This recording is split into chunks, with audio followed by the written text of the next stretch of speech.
হ্যাঁ লাগছে, ভয়ে তো আমরা আতঙ্কিত হয়েছি। প্রথমবার না, এর আগে এরকম? এর আগে অনেকবার হয়েছে, দুবার। কি মনে হচ্ছে কে বা কারা রেখেছে? আইসেফরা রেখেছে। কেন বোম মুখে রাখতো কেন, কি মনে হয়? আমাদের মেয়ে টিএমসিদের মেরে দেবে। কেন হঠাৎ করে এরকম? দুই পার্টি দলে, দুই পার্টি বলে। এর আগেও আমরা অভিযোগ করেছি।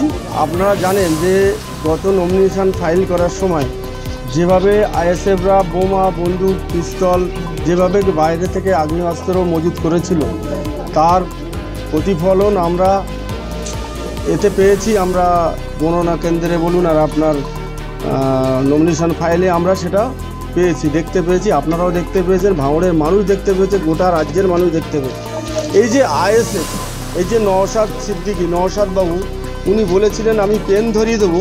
পেন ধরিয়ে দেওয়ার নাম করে ওনার ছেলেদের হাতে এই বোম, পিস্তল, বন্দুক এই সমস্ত জিনিস হাতে ধরিয়ে দিচ্ছে। আজকের তার প্রমাণ আপনারা হাতে নাতে পাচ্ছেন।